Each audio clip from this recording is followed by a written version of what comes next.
Gide Maupassant, Sabo. Qoca Küre, Küre, dini xadim. Qoca Küre, ağ ləçəkli kəndli qadınların və sıx saçlı kəndli kişilərin önündə etirafını deyib bitirdi. Onun muzəsini dinləməyə uzaqdan gələn fermer qadınlar çox iri zəmbillərini yanlarına qoymuşdular. İyul gününün istisində kilsədə olan kütlədən malqara sürüsünün qoxusu gəlirdi. Kilsənin açıq qalmış qapısından banlayan xoruzların və yaxında çəməndə olan inəklərin moldayan səsi duyulurdu. Vaxt aşırı, hava axını, çöllərin qoxusu ilə kilsəyə daxil olub, qadın ləçəkləri üstündən keçərək şamın zəif alovunu titrədirdi.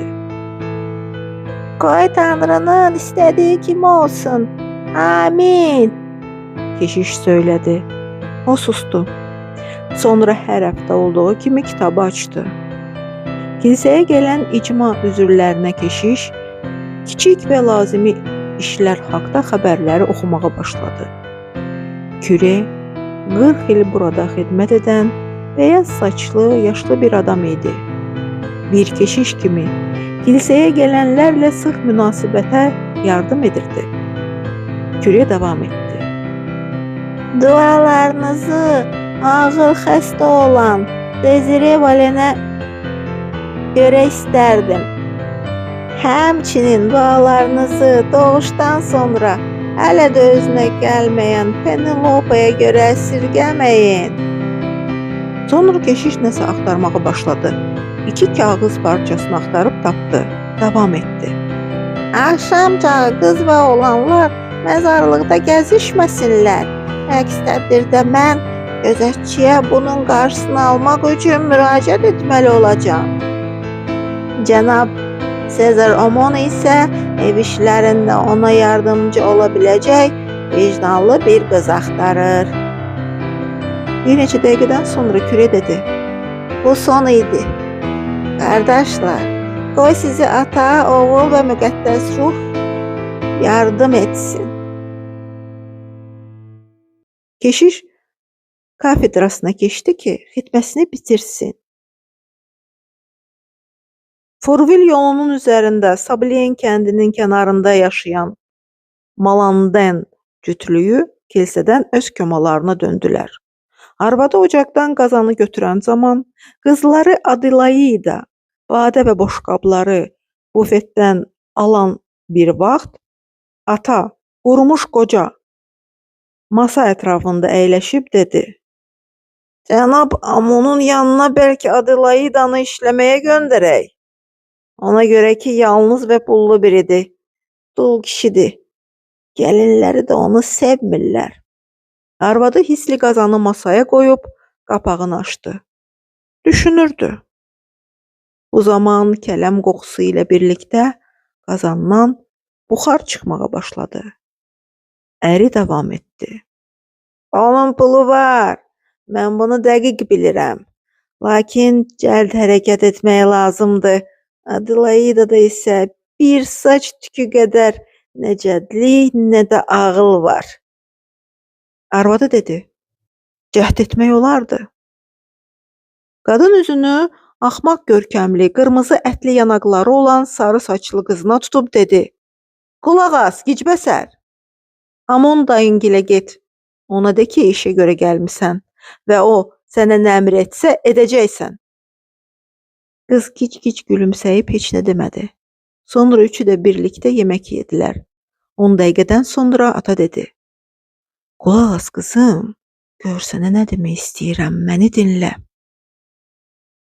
Ata ətraflı şəkildə ailəsi ilə yola getməyən yaşlı, dul kişi ilə onun özünü necə aparmasını xırda incəliklərə qədər qıza anlattı.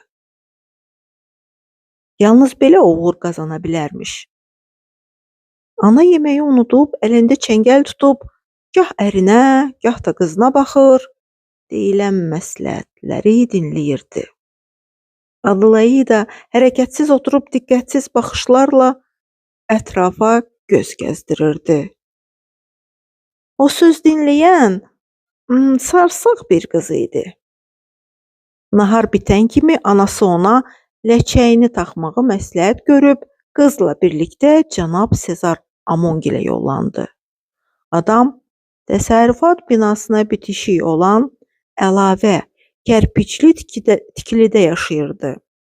Artıq bu adam təsərrüfat işləri ilə məşğul olmur, kiradan aldığı vəsaitlə yaşayırdı. Onun 55 yaşı vardı. O zənginlər kimi kök, deyingən, şən biri idi. Cənab Sezar güləndə və qışqıranda civarlar əsirdi.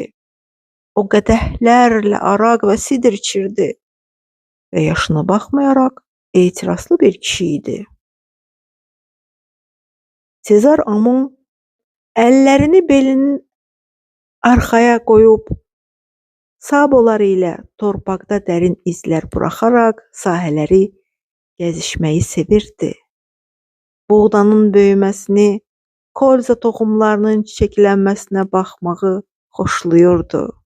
O tələsmədən, həvəskar gözü ilə onlara baxır, lakin sevdiyi iş olmasına baxmayaraq artıq onlara toxunmurdu.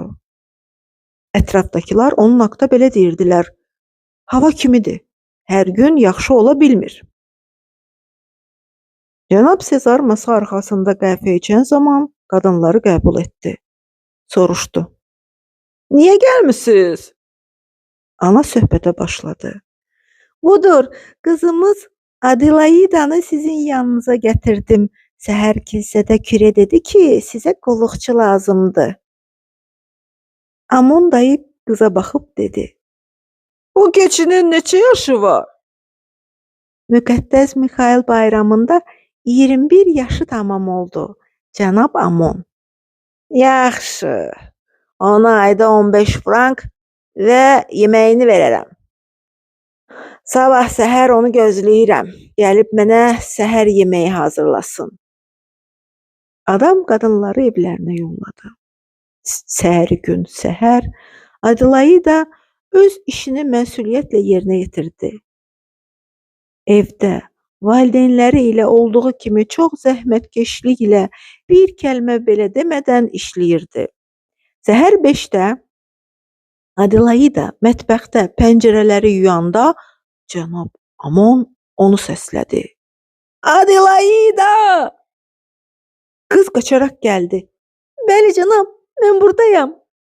Özünü itirmiş halda qızarmış əllərini yanına qoyan qız cənabın önündə durdu. Bu zaman cənab elan etdi. Mənə diqqətlə, çox yaxşı qulaq as.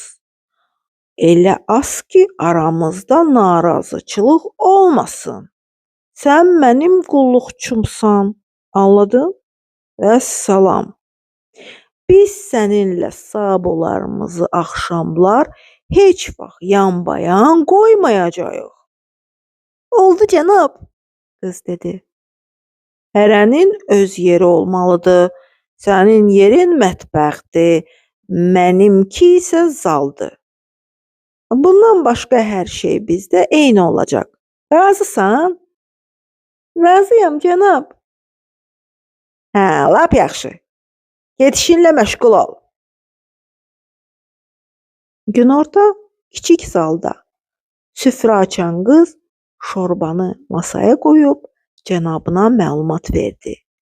Yemək hazırdır cənab. Cənab daxil olub əyləşdi.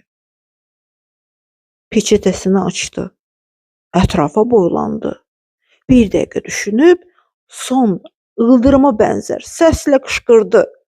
Adelaida! Qız qorxaraq qaçıb gəldi. Cənab elə qışqırmışdı ki, sanki onu öldürmək fikrində idi. Lənətə gəlsin! Bəs sənin yerin hardadır? Amma cənab, kişi qışqırdı. Lənətə gəlsin! Mən tək yemək yeyə bilmirəm. Ya otur, ya da istəmirsənsə rədd olub get. Özünə boşqab və badə gətir. Qız qorxaraq boşqab gətirib dedi: "Mən burada əyləşərəm, cənab." Və qız adamla üzbəüz oturdu. Vaxtaşırı qız qalxaraq süfrəyə çörək, sidir və boşqab gətirirdi. Yeməkdən sonra qız yalnız bir fincan qəhvə gətirəndə adam yenə əsəbləşib qışqırdı: "Bəs özünə?" "Cənab, mən heç qəhvə içmirəm." "Nə üçün heç içmirsən?" "Çünki sevmirəm." "Mən təklikdə qəhvə içmək istəmirəm. Lənətə gəlsin. Əgər mənimlə qəhvə içməyəcəksənsə rədd olub gedə bilərsən. Lənətə gəlsin. Get özünə də qəhvə gətir." Bir fincan qəhvə bişirib gətirən qızcığaz əyləşdi. Qaramayeni üzünü büzərək içdi. Lakin cənabın vəhşi baxışını görüb son damlasına qədər onu içib bitirdi.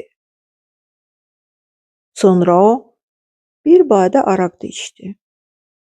İçki başına vurdu. İkinci badədən sonra şahin kimi göylərdə uçurdu. Üçüncü badədən sonra isə yüngül bir quşa çevrildi. Adam qızı azad edib dedi: "Get qablarını yu, sən yaxşı qızsan." Bu iş naharda da təkrar olundu. Sonra Adelaida onunla dominoda oynanmalı oldu. Sonda cənab onu yatmağa göndərdi. "Get yat, mən də birazdan uzanacağım." Mansarda, dam altında yerləşən otağına gedən qız dua edib soyundu. Adyalın altına girdi. Birdən yerində qorxudan diksinib durdu. Divarlar cənab Amonun səsindən əsirdi. "Adelaida!" Qapını açıb qız cavab verdi. "Mən buradayam cənab." "Burada? Yəni hardasan?" "Yatağındayam cənab." Cənab pilləkəndən boylandı. "Aşağı inəcəksən? Ya yox? Lənətə gəlsin. Mən tək yata bilmirəm. Əgər mənimlə yatmaq istəmirsənsə, rədd olub gedə bilərsən." Qız şamı axtardı. Yuxarıdan aşağı qışqırdı. "Elə indicə gələcəm cənab." Sezar qızın corabsız geyindiyi balaca saboların pilləkəndan enən səsini duydu. Son pilləkəndə olan zaman Amon qızın əlindən tutdu. Qız kiçik taxta sabosunu iri kişi sabosunun yanından çıxartdıqdan sonra cənab onu yataq otağına itələdi və deyinərək dedi: "Üzünü mənə tərəf çevirsənə, lənətə gəlsin." Qızcığaz bu sözlərin mənasını anlamadan deyirdi: "Baş üstə cənab, elə bu dəqiqə gözləyin." 6 aydan sonra bazar günlərinin birində qız valideynlərini görməyə gələndə atası onu maraqla baxıb soruşdu: "Sən hamiləsən?" "Yox, mən bilmirəm." Həqiqəti öyrənməkdən ötrü ata qızından soruşdu: "Mənə de görüm, bəlkə gecələrin birində nə vaxtsa sabolarını cənabın saboları ilə yanbayan qoymusan?" "Mən bunu elə ilk gecə etmişəm. Sonra başqa gecələrdə." "Deməli qarnını doldurmusan, Gombul sarsaq qız. Qız ağlayaraq dedi. Bəyəm mən bilirdim. Bəyəm mən bilirdim. Ata malandan qızı razı nəzərlərlə gözdən keçirərək onun sözündən tutub soruşdu. Sən nəyi bilmirdin? Qız göz yaşları içində dedi. Mən bilmirdim ki, bundan uşaq olur. İçəri ana daxil oldu. Ata sakit halda qızımız hamilədir, dedi. Qadın alovlandı. İnstikli halda qəzəblənərək ağlayan qızı söydü. Ona sarsaq və küçədə qalmış dedi. Yaşlı ata əmr etdi ki, qadın sussun və başına furaşkasını qoyaraq Sezar Amondaygilə bu iş haqda danışmağa getdi. Bu qız mən düşündüyümdən də gicbəsər imiş, dedi. O nə etdiyini belə bilmirmiş, sarsaq qızcığaz. Növbəti bazar, xitbədən sonra qoca küre hamıya Cənab Sezar Amon və Adelaida Malandanın cütlüyünün düyünü haqda məlumat verdi.